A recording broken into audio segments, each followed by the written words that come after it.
그래서 이제 구원의 하나님, 나는 누구냐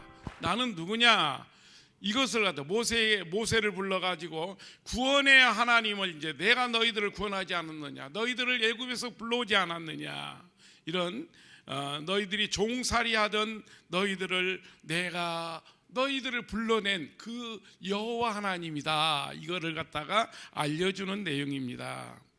그래서 이 말씀은 언약대로 이루는 여호와다는 것이죠. 언약대로 나는 반드시 이루어 나간다.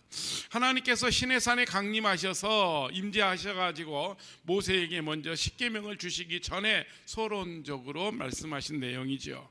하나님께서 이스라엘 백성들에게 애굽 땅 종되었던 집에서 너희들을 구원해 주심은, 하나님께서 이스라엘 백성들을 이제 이 십계명으로 너희들에게 하나하나 이렇게 기본법을 주니 너희들은 그 말씀대로 순종하고 살아야 된다라는 것입니다. 십계명은 행위 계약이 아니죠. 은혜 계약입니다. 은혜 계약. 십계명은, 자, 그래서 십계명을 주신 목적은 죄를 깨닫게 하고 앞으로 오실 예수 그리스도에게 인도하려는 목적이 있죠. 첫째 계명부터 1계명부터 4계명까지는 뭐라고 그러냐 하면 우리가 딱 알아야 돼요. 1계명부터 4계명까지는 규례라고 하면 돼요. 그럼 그것은 하나님을 섬기는 방법을 가르쳐 주는 거고요. 그 다음에 5계명부터 10계명까지는 우리의 율례라고 하는데, 율례는 뭐냐면 우리가 이 세상을 살아가면서 지켜야 할 법을 얘기하는 거예요. 세상과 관계, 그리고 규례는 하나님과의 관계, 이걸 갖다가 이제 율법이라고 이렇게 얘기하는 것입니다. 그래서 십계명을 지키지 못한 것이 벌을 주기 이해하는 것이 아니에요. 십계명을 이렇게 너희들에게 준 것은 너희들이 벌받게 하려고 하는 것이 아니라 너희들이 알고 여호와를 기억하게 하는 거예요. 이거는 무조건 1계명부터 쭉 나가면서 지금부터 읽어 나갈 건데요, 거기는 무조건 그 여호와를 알게 하는 게 목적이 있다. 1계명에서도 그렇고 10계명에서도 여호와를 알게 하는 게 목적이 있어요. 자, 그래서 3절부터 이제 나오는데요, 3절에 뭐예요? 십계명 첫 번째가 나오죠. 나 외에는 다른 신을 내게 두지 말라, 이렇게 매겼는데, 자, 이 말은 무슨 말일까요? 나 외에 다른 신을 두지 말라, 왜 이거부터 만들었을까? 자, 이스라엘 백성들은 노예로 있으면서 신들을 많이 보고 자랐어요. 400년간을 거기서 살면서 대대로 물려준 거, 자기 아버지들도 이제 이미 내가 이스라엘 민족이라는 것도 잊어버린 채 자식들한테 교육을 하는 거예요, 지나오면서. 그러면서 그 신들을 본 것들이 수만 가지, 아주 그냥 어마어마하게 신이 많아요. 무슨 개신도 있고요, 무슨 자기네들이 키우는 모든 걸 갖다 신으로 여기는 거예요, 신으로.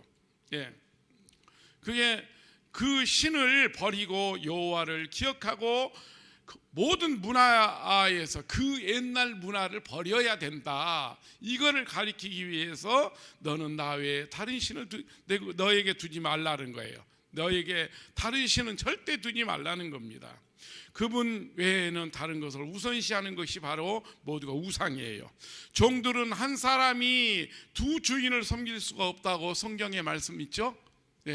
한 사람이 두 주인을 섬길 수가 없어요. 그래서 너는 하나님의 자녀이기 때문에 하나님만 알아야지 더 이상의 다른 걸 보면은 안 된다, 이 말이죠. 따라서 하나님과 마귀를 겸하여 섬기면 어떻게 되죠? 하나님 외에 다른 신을 두는 것은 하나님의 진노를 쌓는 일이라는 것입니다. 그렇기 때문에 우리는 신관이 정확해야 돼요. 신관이 정확해야 돼.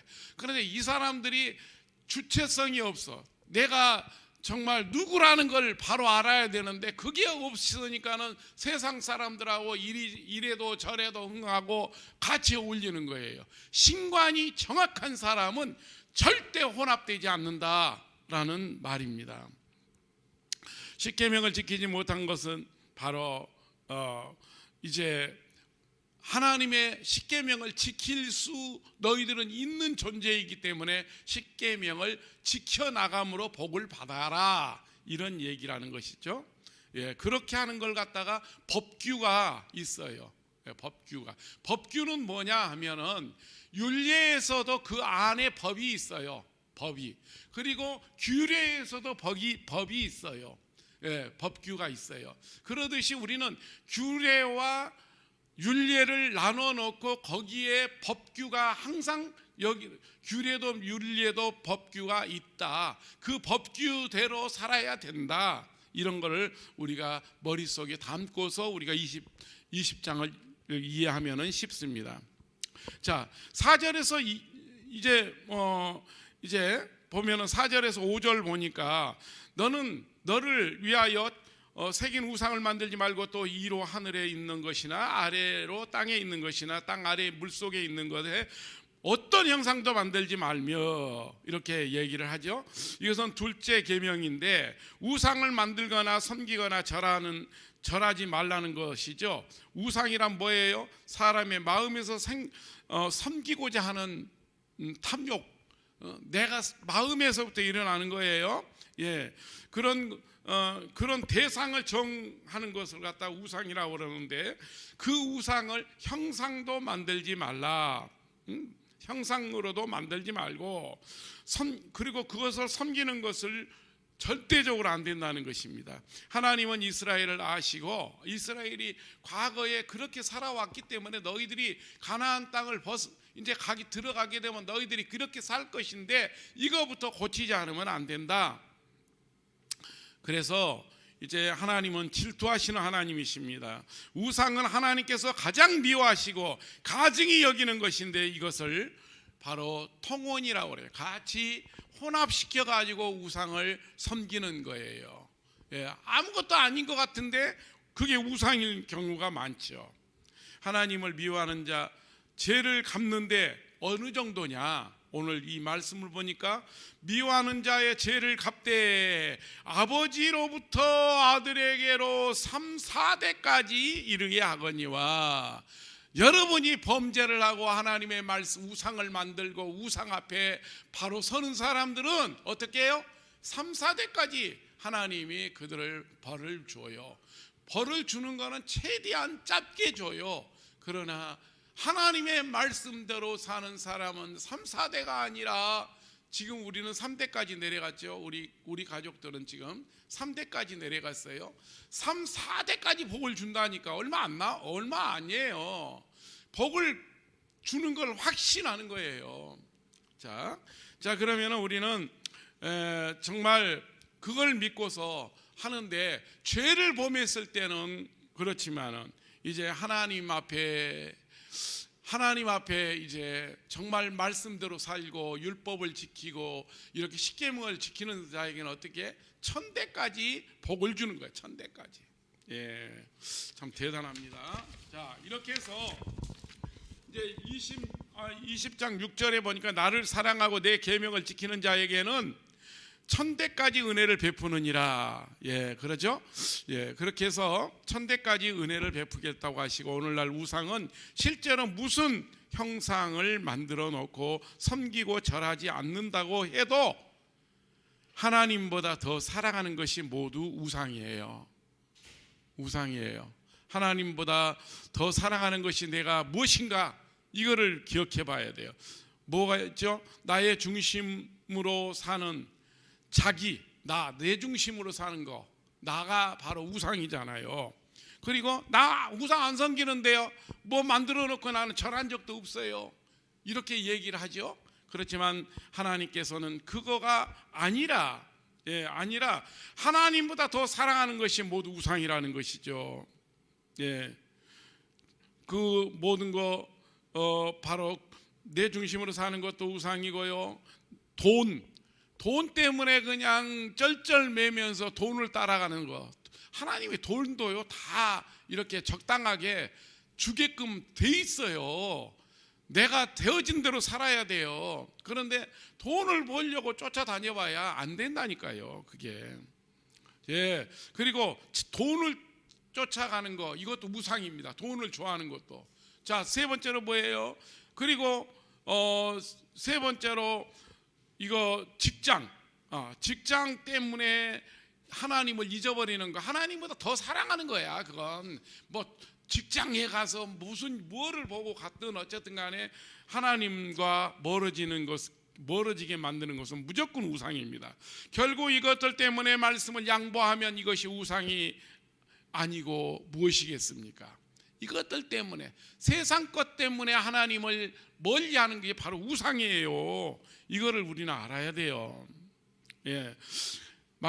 이 말씀도 여호와께 초점을 두라는 거예요. 여호와. 그렇잖아요. 지금 우상들 이것저것 세상 것 때문에 내가 따라가는 거, 이것도 하지 말아라. 이 말은 여호와만 의지하고 가거라, 살아라, 이 말이에요. 이것도 두 번째 계명도요. 예.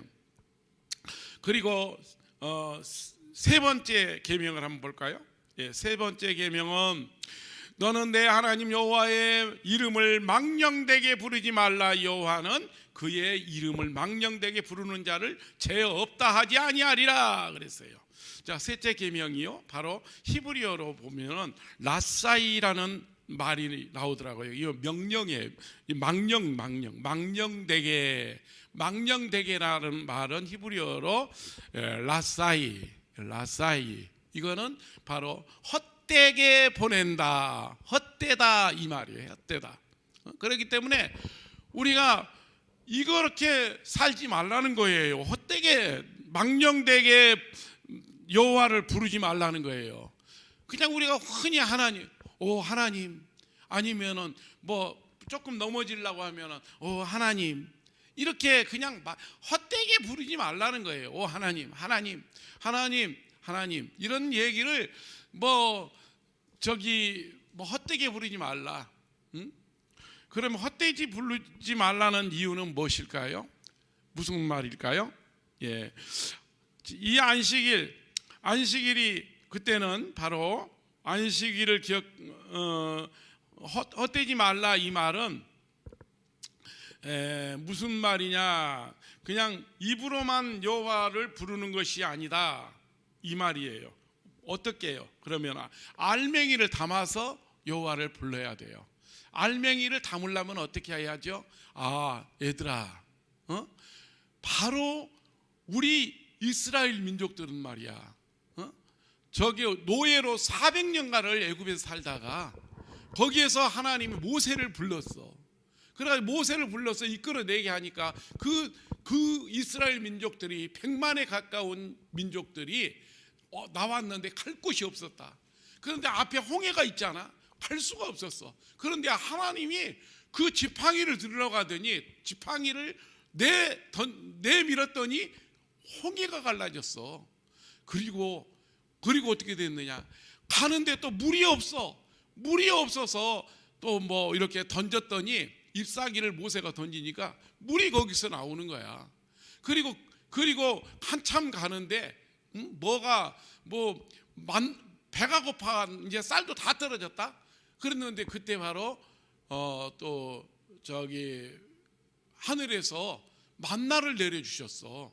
이런 사건을 갖다 다 이야기를 하면서 이분이 여호와다, 이것이 바로 알맹이를 넣어서 여호와를 말하는 거예요.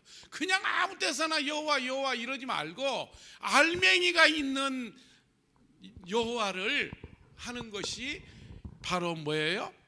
이거 아사이, 이게 바로 이게 망령되게 부르지 말라, 이 말입니다. 예. 자, 그러면은 또 이런 얘기를 우리는 하나님께서 이제 이것도 바로 역시 세 번째 계명도 여호와를 알리기 위해서 하는 말이지, 알려서 복받게 하는 거예요. 이렇게 하는 거예요. 그 다음에 네 번째 계명은 뭘까? 안식일을 기억하여 거룩하게 지켜라, 이러잖아요. 안식일을 이렇게 당부한 이유가 뭐예요? 여호와를 기억해라. 이것도 왜? 애굽에서 종살이 할 때는 한 번도 너희들이 쉬어본 적이 없잖아. 이 주일이라는 개념이 없었잖아. 너희들은 죽도록 일만 하고 밥 먹고 너희들에게 그런 게 너희들의 지금 생활이었잖아. 그때 하나님이 너희들을 불렀잖아. 그게 바로 여호와다. 그분이. 그래서 안식일을 이제는 너희들이 그 애굽 종생활에서 나왔으니 이제 하나님의 백성으로 만들어져 가고 있으니 이제는 안식일을 꼭 기억해야 된다. 안식을 기억하지 못하는 것은 어떻게? 이거는 바로 정말 하나님과 멀어질 수밖에 없다. 이런 얘기를 지금 하고 계시는 것입니다.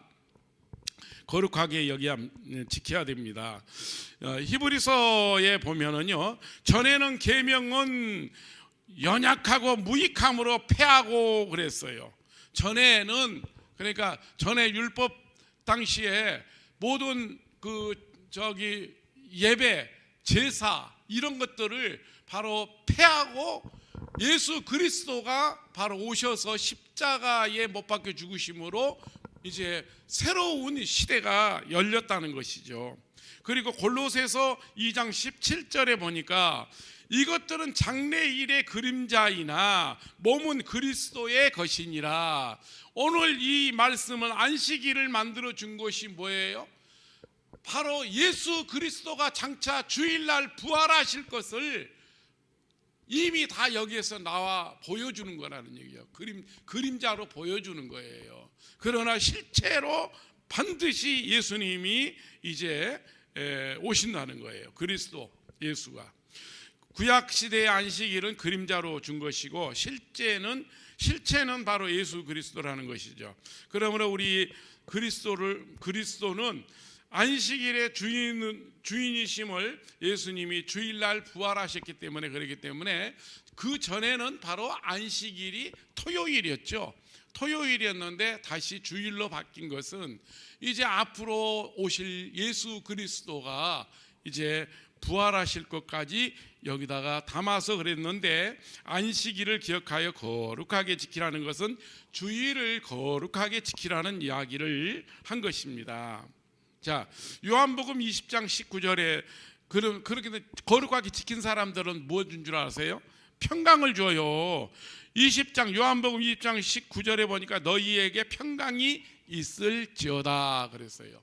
예? 너희에게 평강이 있을지어다. 그러므로 이제 우리도 주일을 잘 지키고 말씀대로 살아가면은 우리에게 평강을 주시기 위해서 우리 하나님께서 안식일을 지키라고 그러는 거지, 우리를 얽매어 놓고 교회라고 아침에 일어나기도 싫어, 교회는 왜 가야 되나, 이런 여러분들에게 이렇게 하기 위해서 안식일을 기억하라고 한 거 아니에요. 하나님은 복을 주시려고 안식일을 기억하라고 하신 것이죠. 예, 그래서 이제 우리 한번 볼까요? 6번째 계명을 한번 볼까요? 이거는 율례라고 그랬죠. 그런데 이제 6번째 계명을 보니까 엿새 동안은 힘써서 내 모든 일을 행할 것이나, 이 말에 엿새 동안은 힘써 모든 일을 해야 됩니다. 6일 동안 열심히 해야 돼요. 회사가 됐든 내 사업이 됐든 열심히 해야 돼요. 모든 사람들에게 하나님의 자녀다운 행동을 해야지, 가가지고 눈치나 살살 보고 열심히 하지 않는 것이 하나님은 다 알고 계신다는 거예요. 여러분을 거기다가 직장에 심어주신 까닭이 있어요. 이것이 바로 하나님께서 하시고자 하는 일입니다. 그래서 안식일은 바로 그렇게 엿새 동안 일하고 쉬라는 말씀이시죠. 자, 그 다음에 볼까요? 그 다음에 우리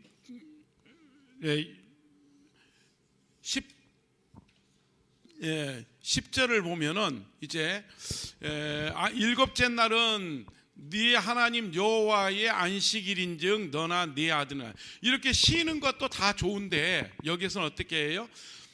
안식일 날은 적당하게 너만 이렇게 쉬지 말고 전체, 여기에 네 아들도 네 딸도 네 종도 여종도 남종도 또 가축까지도 쉬게끔 해라. 네 그거 가축까지뿐만 아니라 너희 집에 놀러 온 사람까지도 주일을 지킬 수 있도록 말이라도 해야 돼. 주일날 어떻게 왔어? 주일은 바로 하나님의 안식일이야. 하나님의 날이야. 그러면 이 날은 좀 피해서 오면 안 돼? 할 수 있잖아요. 이렇게 하면서 모두가 하던 일을 멈추고 하나님 앞에 돌아갈 수 있도록 하는 것이에요. 이게 바로 우리가 해야 될 일입니다. 자, 그러므로 주일에 자신이 내가 일하지 않는다고 해가지고 일꾼만 일시켜놓고 오는 사람 있죠? 이게 안 된다는 얘기예요. 그것뿐만 아니라 어때요? 교회도 막 건축을 해. 교회 건축을 하는데 이제 그 일하는 사람들이 뭐 저 사정상 해가지고 주일날 교회 건축할 때도 교회를 이렇게 건축하라고 하더라고요. 주일날도 막 교회를 짓고 있는데 열심히 일을 하더라고요. 이러면 돼요, 안 돼요? 절대 안 되는 것이죠. 뭐 시대가 바뀌었기 때문에 뭐 그래도 된다고요? 아니에요. 절대적으로 주일은 쉬어야 돼요. 하나님의 명령이에요, 이거는. 예배당도 건축할 때 이런 식으로 해야 되는데 나는 꼭 교회를 예배당 건축할 때는 절대 나는 주일날 안 하겠습니다. 예. 자, 보십시오. 11절 보니까 이제 이날은 하나님께서 쉬셨고 복되게 하셨으며 거룩하게 하셨다는 것이죠. 이날을. 그러기에 우리도 거룩히 지켜야 한다는 얘기가 11절에 나와 있습니다. 성도는 주일을 지키는 것부터 잘해야 됩니다. 하나님을 닮은 자답게 바로 섬길 수가 이제 있습니다. 닮은 자예요. 우리는 하나님을 섬겨야 하는데 어떻게 하나님을 닮았기 때문에 하나님이 일곱째 날 쉬었기 때문에 우리도 반드시 쉬어야 된다. 이거를 말씀드리는 거예요. 자, 11절에 보니까 11절에 그렇게 나왔고요. 그 다음에 12절을 보니까 내 부모를 공경하라. 그리하면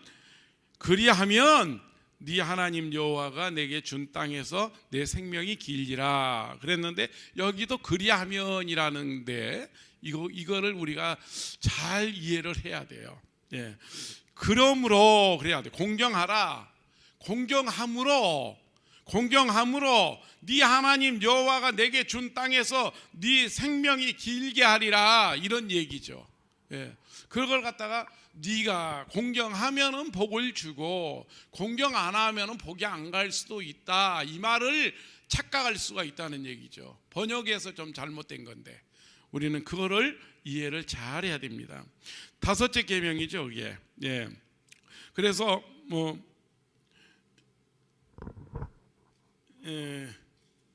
그렇게 하고 12절에 12절 보니까 그렇게 만들어져 있고요. 13절은 뭐예요? 13절은 살인하지 말라고 그러죠. 6계명에 살인하지 말라. 그래 왜 살인하지 말라고 여기서 얘기했어요? 하나님께서 있잖아요. 이 이스라엘 백성들을 이렇게 유도할 때에 아브라함에게 이제 이렇게 얘기할 때 생육하고 번성하라 했거든요. 그래서 계속 생육하고 번성해야 돼. 번성해야 되는데 만약에 살인하고 이렇게 하면 되겠어요, 안 되겠어요? 그래서 절대로 살인하지 마. 생육하고 번성하라고 했기 때문에 번성해야 되기 때문에 살인은 안 된다. 죽이지 말라는 것이 하나님의 명령입니다. 마태복음 5장 21절 22절에 보니까 예수님께서 살인에 대한 이 계명의 근본 정신을 가르쳐 줬어요. 근본 정신이 무엇이냐? 형제를 미워하는 것이 살인이라고 얘기했거든요. 예. 마태복음 5장 21절에 형제를 미워하는 것도 살인이라고 얘기했고요. 그리고 두 번째로 라가라 하고 욕하는, 그때 욕인데 이게 라가라가 욕하는 것도 살인이라고 그랬어요. 욕을 하는 것도. 욕을 하면 돼요, 안 돼요? 안 되죠. 자, 저 미련한 놈, 미련한 놈 하는 것도 하나님을 모르는 놈을 미련한 놈이라고 그랬거든요. 그때 당시에는. 지금 뭐 미래라는 뭐 지식을 모르는 건데 그때 당시에 미래란 놈 이렇게 요군이 굉장히 중요해요. 이 하나님을 모르는 이 무식한 놈 이런 얘기이기 때문에 그래도 형제를 악평하는 것도 살인이라고 그랬어요.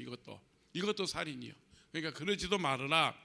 그러므로 우리들 마음으로 미워하고 말로 다른 사람을 악평하고 비방하는 것이 모두 살인죄에 속한다는 것입니다. 우리는 이 죄에 빠져들지 않도록 늘 기도하며 승리하는 삶을 사시기를 바랍니다.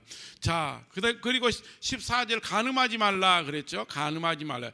7번째 계명인데요. 이 계명은 기본 정신은 바로 마태복음 5장 27절 28절에 예수님께서 가르쳐 주신 말이에요. 간음은 세 가지 종류가 있습니다. 영적 간음이 있고요. 그리고 육적인 간음이 있습니다. 간음하면 안 되잖아요. 만약에 간음을 하면은 안 되는 게 뭐냐면은 남의 부인을 자꾸 탐하고 이렇게 막 그렇게 해가지고서 싸움 그때 당시에는 다른 남자와 이런 접촉을 하게 되면은 그걸 가만두지 않고 돌로 쳐서 죽여야 됐어요. 그거는 생육하고 번성하는 데 있어서 방해 요소가 되기 때문에 간음도 하지 말라는 거예요. 실제적인 간음이 있는데 간음하는 것은 사람 앞에서나 하나님 앞에서 부끄러운 일이에요. 또 결과는 멸망의 길로 가는 길입니다. 고린도전서 6장 13절에 하나님은 우리 몸을 음란을 위하여 만든 것이 아니라고 얘기했죠. 예, 그래서 주님을 위하여 만드셨다고 그랬습니다. 우리 몸을 만들 때 그러므로 거룩한 성전이 되어야 돼요. 하나님 앞에 바로 사용돼야 됩니다. 그래서 결혼하기 전에 어떤 이성관계도 잘해야 된다는 얘기죠. 예, 결혼하기 전에는 결혼해서 우리 어떻게 한 아기를 낳을 수 있고 아기를 낳아가지고 행복하게 사는 것을 하나님은 그걸 생육하고 번성하라는 이야기인데 그걸 잘못해가지고 막 자꾸 뭐 요즘에 그 막 피임약을 쓰고 이렇게 하는 것이 안 좋다는 얘기예요. 결혼하기 전에 그런 것도 절대 하는 그거는 간음이다 이런 얘기를 하죠. 그러니까 한 남자와 한 여자를 짝지어 주신 것은 경건한 자녀를 얻기 위함이다. 경건한 자녀를 얻기 위함이지 어떤 자기의 기분의 어떤 놀이로 생각하면 안 된다. 이 말을 여기에서 간음하지 말라는 겁니다. 도둑질하지 말라 이 말은 도둑질은 자기 물건이 아닌 물건을 자기 것으로 만들어 놓는 일 아니겠어요? 말라기서 3장 8절에 하나님께서 11조를 드리지 않는 것이 도둑질이라고 하였어요. 불의하게 얻은 모든 것은 다 도둑질한 것이에요. 이런 정치인들 뭐들 뭐 불의하게 돈을 얻는 건 도둑질한 거예요. 이런 짓을 하지 말라는 거예요. 절대 불의한 돈은 우리가 받으려고 생각도 말아라. 정당하게 사용하는 것 그런 것들이 하나님께서 요구하는 것입니다. 도둑질하면 안 돼요. 도둑질하면 왜? 하나님이 경계석을 놔줬잖아요. 전부 다 앞전에 설교에 말씀드렸잖아. 경계석을 놔놓고 그 경계를 벗어나면 안 되는 거예요. 하나님은 내가 필요한 것만큼 경계석을 만들어 두셨어요. 내가 필요한 것만큼 돈이 얼만큼 더 많으면 좋을 것 같아도요. 더 많으면은 더 많은 욕심을 부려가지고 더 많게 돼 많은 것 그 많은 것이 자기 한계거든요. 더 가지려고 하다 보니까 우울증에 그만 죽어버려. 얼마 전에 또 어떤 오늘 방송에 나오더만요. 아주 유명한 분들이 그렇게 돈은 있는데 더 그냥 욕심을 부리다가 우울증으로 죽어버린다니까요. 자기 한계는 그거였어요. 우리도 그 한계를 알아야 돼. 예, 너무 그런 거 가지고 그렇게 하면 안 된다. 네, 100억, 1000억 이렇게 우리가 벌지 말라는 게 아니에요. 벌어도 좋아요. 그러나 정당하지 않는 것은 절대 이렇게 해서는 안 된다. 예, 16절에 내 이웃에 거짓 증거하지 말라. 이웃에 대하여는 이웃에 대하여라는 말은 홍해를 건넌 것을 보지 않았다고, 보지 않았다고 막 이렇게 얘기해요. 그러니까 본 사람이 20대 미만 있잖아요. 홍해를 건너서 20대 홍해 건너서 광야에서 40살 이상 된 사람은 다 죽었어요. 다 죽여야 돼요. 왜냐하면 40년 동안 거기에 있는데 60살 이상 된 사람은 다 죽었어요. 근데 저기 20살에 애굽에서 나온 사람들은 그래도 20살 미만짜리들은 그래도 거기서 어느 정도 문화를 누릴 수가 있어. 몇십 년간 있으면서. 그런데 이 문화를 누리지 못한 20대 이후에 온 사람들은 안 고쳐져. 3살 먹은 버릇이 80까지 간다고 하더니 안 고쳐지니까 그들은 다 이제 다 죽어야 돼. 죽일 수밖에 없어.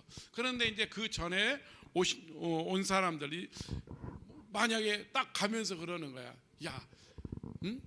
애굽에서 오는데 누구 말 들으니까 여기 그렇잖아. 홍해를 지팡이고 어떻게 건넜겠냐. 거기 물이 어디 얕은 데 있어가지고 그냥 걸어갔겠지.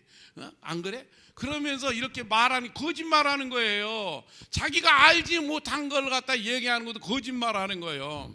그래서 잘못 가르쳐 주는 거. 이런 것들이 거짓말이에요. 이웃에 대하여 거짓 증거하지 말아라. 그러니까 이것도 여호와를 바로 알아라, 이 말을 지금 여기서 하는 거예요.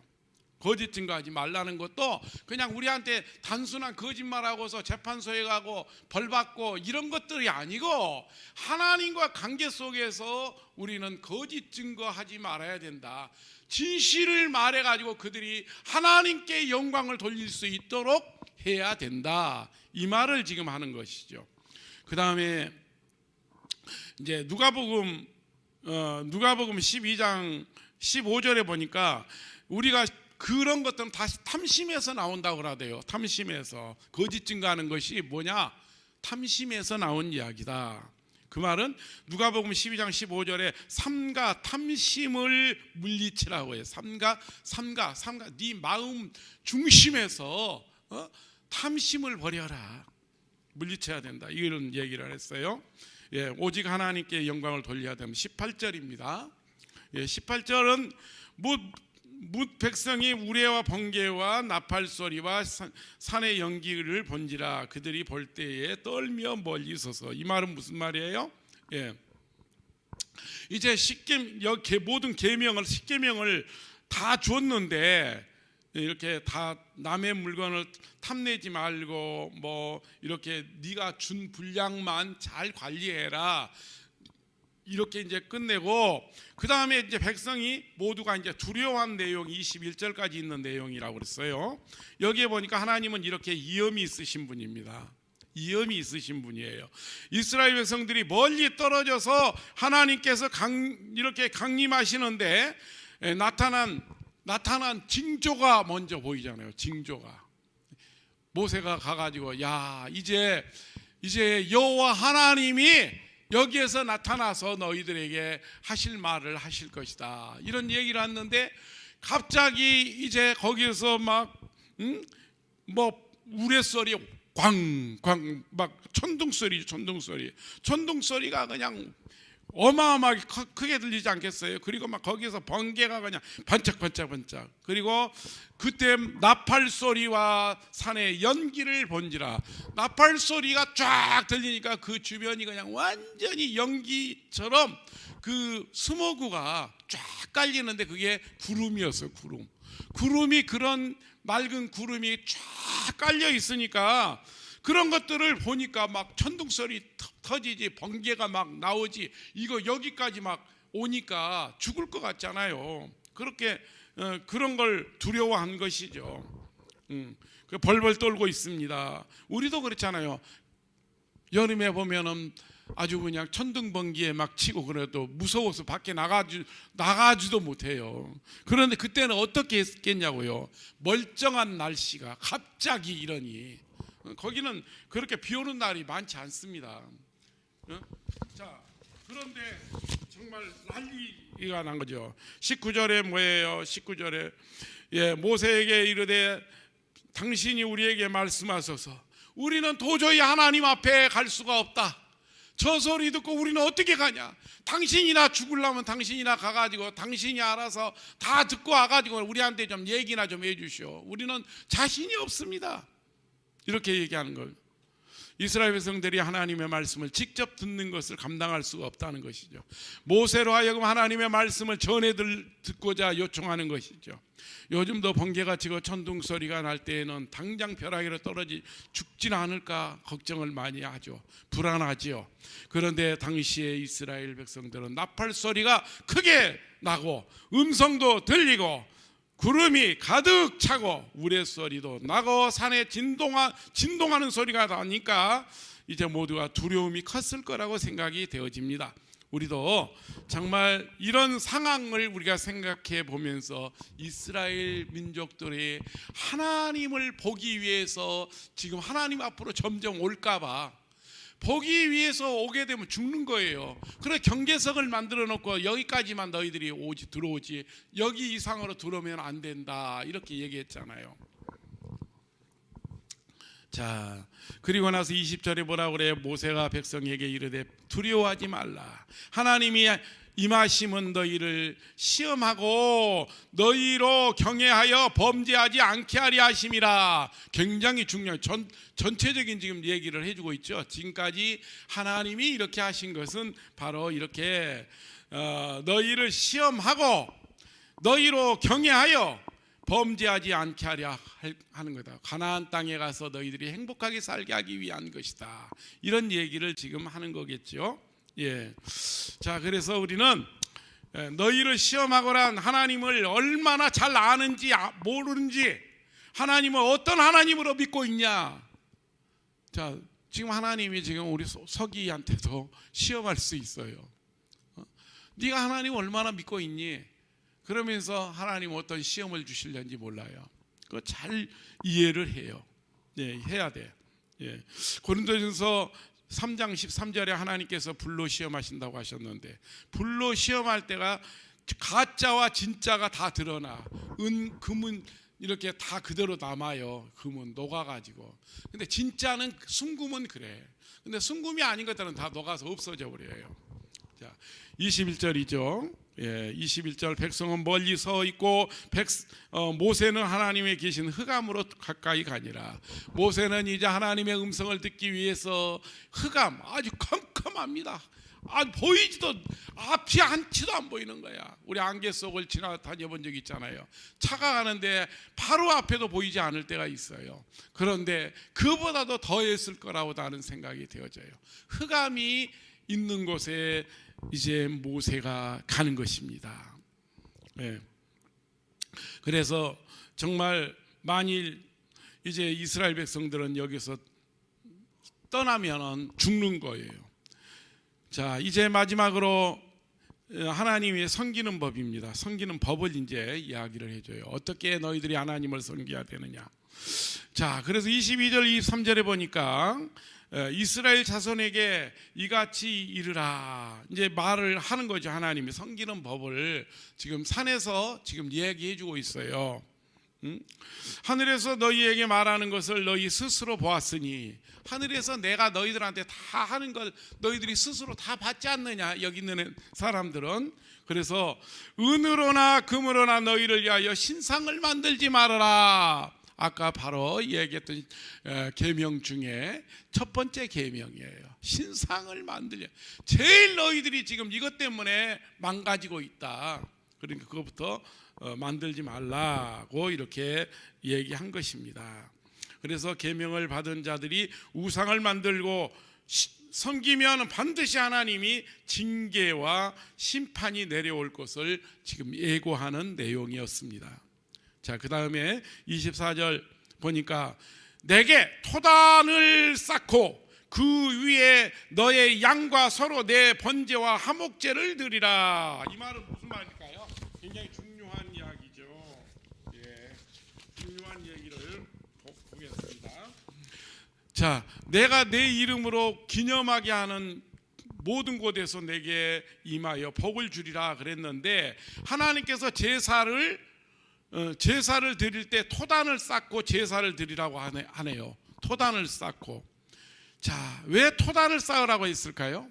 이거를 우리가 이제 알아야 돼요. 하나님이 말씀하시기를 흙은 바로 하나님이 만드신 창조물입니다. 그래서 이 흙은 자연적으로 이게 자연적인 물질이에요. 그러니까 우리가 막 가공을 해가지고 뭐 하는 거를 하나님은 싫어하신다니까요.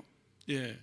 그래서 하나님을 섬길 때에 너무 꾸미거나 아름다운 모양을 내지 말라고 분명히 얘기했어요. 자연 그대로 순수하게 하나님을 섬기라는 것입니다. 이번에 우리가 그리스를 갔잖아요. 그리스에 갔더니 천주교 성당이 있었는데 이 성당에 어마어마하게 장식을 해놨어요. 아주 금으로도 만들어 놓고요. 아주 그냥 안에 보면은 어떤 막 우상 천지예요, 천지. 예, 하나님과 어찌하면 가까워질까 하고서 높이 이렇게 만들어 가지고 우리가 보기도 힘들 정도로 그런 걸 만들어 놓고 이렇게 자랑을 해요. 자랑을 우리가 가니까. 그러면 된다 안 된다? 아니에요. 요즘에 큰 교회 자랑합니다. 우리 교회 멋진 교회라고 자랑을 합니다. 아니에요. 그건 아니에요. 자, 그래서 이제 하나님께서 이걸 반대하는 거예요. 자연 그대로 순수하게 하나님을 섬기라는 것이죠. 이번에 그리스에 갔던 그 성당도 마찬가지예요. 자, 하나님께서 죄를 회개하면 속죄함 받기 위해 이제 드리는 제사, 바로 그 제사를 하나님이 기쁘게 받는다는 것입니다. 하나님과 화목하고 사람과 사람 사이에 화목시키려는 목적이 있는데 화목제죠, 이게. 예, 그거를 하나님께서 이제 우리에게 요구하시고 이제 오실 예수 그리스도를 상징하는 것입니다. 내 이름을 기념하게 하는 모든 곳에서 내게 임하여 복을 주리라. 우리가 예배 드리는 것이 하나님의 이름을 기념하게 하는 곳입니다. 기념하는 거예요. 예배 드리는 자체가 신약 교회들이 하나님의 이름을 기념하는 곳이 바로 이 예배당인데 우리 가족들은 꾸밈이 없어야 돼. 꾸밈이. 내 모습 그대로 하나님 앞에 드려야 돼. 뭐가 어쩌고 교회 일을 좀 하면서도 이리저리 핑계만 대는 사람들 그게 아니에요. 그냥 그대로 하나님 앞에 최선을 다해서 하나님 앞에 드리는 게 하나님이 받으시고자 하는 거지, 일이 핑계고 내가 뭘 안 했어요, 준비를 안 했어요, 이거는 잘못된 거라는 것이죠. 준비 안 된 거 하나님이 모르시겠어요? 하나님이 그거 알고 계셔요. 예, 그래도 필요하기 때문에 시킬 수 있습니다. 자, 이제 25절에 내가 내게 돌로 제단을 쌓거든 다듬은 돌로 쌓지 마라. 내가 정으로 그것을 쪼면 부정하게 함이니라. 자, 보십시오.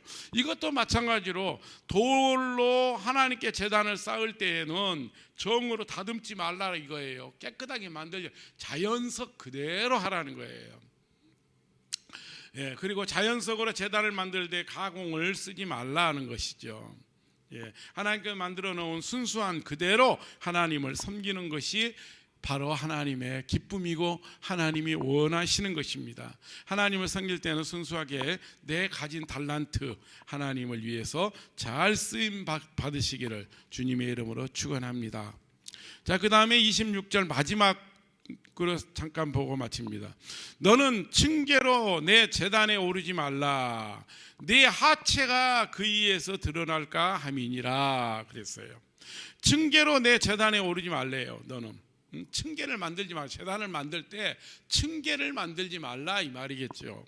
제단을 층계로 만들어 올라가지 말라고 하셨습니다. 그것은 하나님을 섬길 때에는 거룩하게 섬기라는 거예요. 그냥 자연스럽게. 근데 우리는 지하에 있어가 층계가 있어요. 근데 형편상 지금 그러지만 예, 왜 그래요? 올라갈 때 저 짓궂은 아이들이 여자들 그 짧은 치마 이렇게 입고서 이렇게 올라가면 밑에서 이렇게 쳐다보죠. 그리고 또 이렇게 성적인 어떤 이런 충동을 일으켜 주기 때문에 그런 짓을 하지 말라는 거예요. 네. 그래서 하체가 드러나는 것은 인간의 정욕과 수치가 드러나기 때문이죠. 창피하잖아요. 그것도 수치잖아. 이렇기 때문에 그렇게 하지 말라는 겁니다. 성도는 육신의 정욕이나 안목의 정욕이나 이생의 자랑을 멀리 떨쳐버려야지 거룩한 삶을 살 수가 있는 것입니다. 우리들은 하나님을 섬기는데 인정에 이끌려 가지고서 이렇게 따라가는 사람이 아니라 하나님을 잘 섬기면서 이제 하나님께서 나를 인정해 주시는 거예요. 착하고 충성된 종아, 내가 너에게 더 많은 것으로 맡기리라. 이런 정말 그러한 말씀이 우리 개인에게 있어지기를 주님의 이름으로 축원드립니다.